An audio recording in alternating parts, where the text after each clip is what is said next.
Marekani na Ukraine ambazo zimekutana huko Jeddah nchini Saudi Arabia zimesema sasa mpira uko mikononi mwa Urusi katika kile ambacho wamedai kwamba wanataka kusitisha mapigano kwa siku 30, lakini serikali ya Kremlin inasema ni mapema mno kutoa majibu juu ya usitishaji wa vita kwa muda wa siku 30.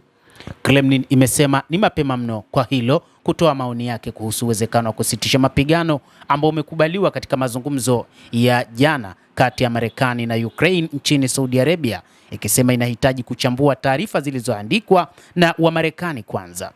Tunachambua kwa karibu kila kitu kilichosemwa huko Jeddah jana na waziri wa mambo ya kigeni wa Marekani Marco Rubio na mshauri wa usalama wa kitaifa Mike Waltz. Msemaji wa Kremlin Dmitry Peskov aliwaambia waandishi wa habari.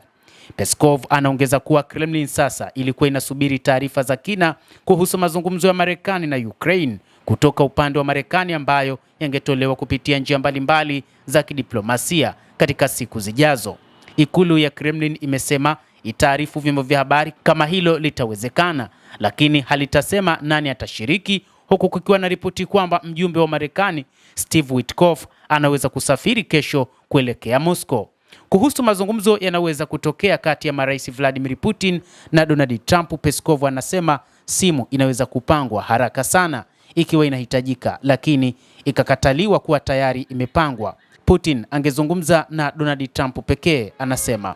Kwa hiyo kwa sasa hakuna maoni. Kremlin inashikilia mpira ambao umerushwa kwenye uwanja wake hadi iwe na habari yote inayohitaji kufanya haraka zake. Lakini kumbukwe, Vladimir Putin amerudia mara kadhaa kukataa wazo la kusitisha mapigano kwa muda katika hafla zilizofanyika na zilizopita, akisema Ukraine ingetumia fursa hiyo kujipanga upya na kujipanga haswa kwa ajili ya mashambulizi. Kwa hiyo kuna uwezekano wa kuuza kwa bidii kwa Warusi bila dhamana ya kutupwa. Suala hili haliwezi likatokea. Kadhalika, waziri wa mambo ya kigeni wa Urusi Bwana Sergei Lavrov alirudia kauli hizo akisema kwamba Urusi haiwezi kukubali usitishaji wa muda wa vita, kwani hili litaweza kusababisha athari kwa upande wake.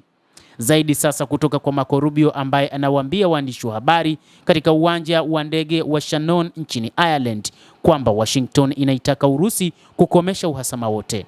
Tutawasiliana nao leo. Tayari kumekuwa na mawasiliano katika ngazi tofauti na wenzao wanachama tofauti wa utawala na hilo linaendelea, Rubio alisema.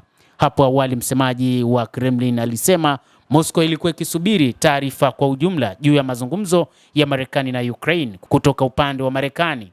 Waziri wa mambo ya nje wa Marekani anasema anatumai kupata jibu chanya kutoka kwa Urusi na kusisitiza kuwa hakuna suluhu la kijeshi katika mzozo huu. Hata hivyo, Volodymyr Zelensky, rais wa Ukraine, anasema Ukraine wakati huu imeonyesha kuwa iko tayari kupitisha usitishaji mapigano. Sasa anasema Urusi inahitaji kujibu. Maoni yake yanakuja baada ya Kiev kukubaliana kusitisha mapigano kwa siku 30 baada ya mazungumzo na Marekani. Kila kitu wakati huu kinategemea kama Urusi inataka kusitishwa kwa mapigano na kimya au inataka kuendelea kuua watu. Zelensky alisema Ukraine imeonyesha msimamo wake na leo Urusi inapaswa kujibu hili. Hapo awali Urusi ilisema inasubiri kupewa taarifa na maafisa wa Marekani kabla ya kutoa maoni, na wakati huu haiwezi kutoa jibu lolote.